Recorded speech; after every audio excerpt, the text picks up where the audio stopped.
Hello मेरे प्यारे दोस्तों, कैसे हो आप लोग और आप सबकी कैसे चल रही बोर्ड 2026 की तैयारी। उम्मीद करता हूं कि आप सभी काफी बेहतर होंगे और बड़ी ही बेहतरीन तरीके से 2026 के बोर्ड एग्जाम की तैयारी कर रहे होंगे। आज की इस वीडियो में हम लेकर आ चुके हैं गद्यांश और पद्यांश हल करने की सबसे बेहतरीन ट्रिक। और आज की इस वीडियो में अगर आप क्लास 10th के स्टूडेंट हो तो आपके 12 नंबर फिक्स हो जाएंगे और 12th के स्टूडेंट हो तो आपके 20 नंबर इस वीडियो से फिक्स हो जाने वाले हैं। और आज की इस वीडियो में बिल्कुल मैं ट्रिक से बताने वाला हूं कि कैसे पहचानना है कि ये गद्यांश किस चैप्टर से लिया गया है अथवा ये पद्यांश किस चैप्टर से लिया गया है। बिल्कुल ट्रिक से हम समझेंगे बिना देर किए। चलिए वीडियो को स्टार्ट कर देते हैं। तो सबसे पहले मैं एक गद्यांश आपको लगा देता हूं यहाँ पर। सबसे पहले इस गद्यांश को देखिए, उसके बाद मैं इसको बताता। तो गद्यांश हमारा कह रहा है कि विश्वास पात्र मित्र जीवन की एक औषधि है। हमें मित्रों से यह आशा रखनी चाहिए कि वे हमें उत्तम संकल्पों में सुदृढ़ करेंगे, दोषों और त्रुटियों से हमें बचाएंगे और हमारे सत्य, पवित्रता और मर्यादा के प्रेम को पृष्ठ करेंगे। जब हम कुमार पर पैर रखेंगे तो वह हमें सचेत करेंगे और जब हम हतोत्साहित होंगे तो हमें उत्साहित करेंगे। अब इसका कह रहा है संदर्भ लिखिए। तो देखिए इसका संदर्भ कैसे लिखेंगे। विश्वास पात्र मित्र आ रहा है, मित्रों आ रहा है, ठीक है। तो मित्र बार बार आ रहा है, इसका मतलब क्या है कि ये मित्रता वाले चैप्टर से लिया गया है। तो सबसे पहले हम क्या करेंगे, सबसे पहले हम संकेत बनाएंगे। और संकेत में क्या लिखा जाता है, देखिए यहाँ पर संकेत सबसे पहले हम बनाएंगे संकेत, ठीक है। संकेत, संकेत में लिखा जाता है आगे का दो शब्द और बाद का दो शब्द। तो आगे का दो शब्द है विश्वास पात्र मित्र और बाद का है उत्साहित करेंगे। तो यहाँ पर लिखिए विश्वास पात्र मित्र, विश्वास पात्र मित्र और बाद का यहाँ पर उत्साहित करेंगे, उत्साहित करेंगे, ठीक है। इस तरीके से हम यहाँ पर संकेत बना देंगे। और संकेत बनाने के बाद यहाँ पर लिखेंगे संदर्भ, ठीक है। संदर्भ, इसका संदर्भ पूछ रहा था तो संदर्भ यहाँ पर फर्स्ट वाले बनाकर लिख देंगे। अब संदर्भ में क्या लिखा जाता है, तो देखिए संदर्भ में ये किस पाठ से लिया गया है और उसके लेखक कौन है वो लिखा जाता है।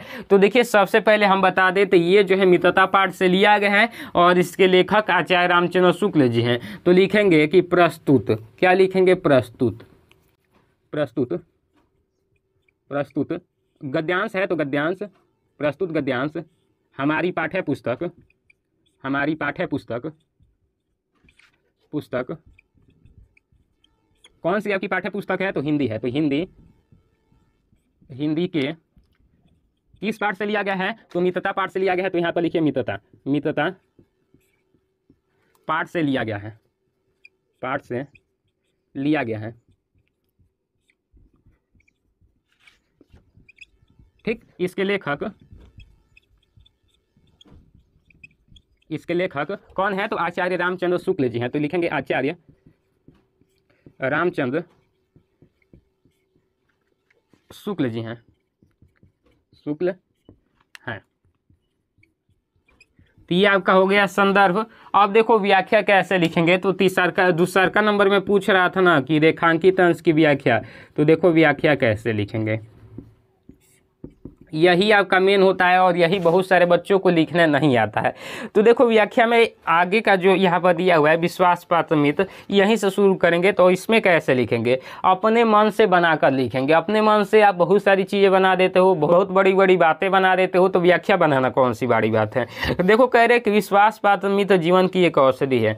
तो लिखेंगे इस प्रकार से, इसको कैसे बना सकते हो कि विश्वसनीय मित्र हमारे जीवन में एक औषधि की तरह काम करता है। इतना पहला लाइन बना दोगे कि नहीं बना दोगे, तो बस यही लिखो कि विश्वसनीय मित्र। लेखक पहले ये लिखोगे कि लेखक कहते हैं कि, लेखक कहते हैं कि, कहते हैं कि विश्वसनीय मित्र, विश्वसनीय मित्र हमारे जीवन में, जीवन में एक औषधि की तरह कार्य करता है, औषधि की तरह कार्य करता है।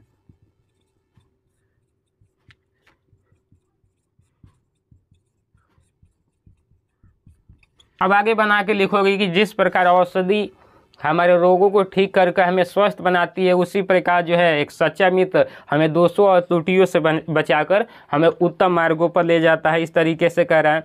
और हमें सत्य, पवित्रता और मर्यादा के प्रेम को अच्छा बनाता है। जब हम कुमार्ग पर पैर रखते हैं तो वह हमें सचेत करता है, रोकता है, और जब हम अच्छे कामों में जाएं तो वह हमें बढ़ावा दे। तो यही इस तरीके से व्याख्या लिख दोगे। अब उसके बाद एक क्वेश्चन आपसे पूछा गया था 3रा नंबर कि एक सच्चा मित्र किसे कह सकते हैं। तो एक सच्चा मित्र उसे ही कह सकते हैं जो हमें दोषों और त्रुटियों से बचाए, जो हमारे कार्यों में मदद करे, जो हमेशा हमारे साथ खड़ा रहे, चाहे वो सुख हो चाहे दुख हो। तो इस तरीके से आप बनाकर इसको लिख दोगे बेहतर तरीके से, उम्मीद करता हूँ। तो आशा करता हूँ ये आपको अच्छा लगा होगा।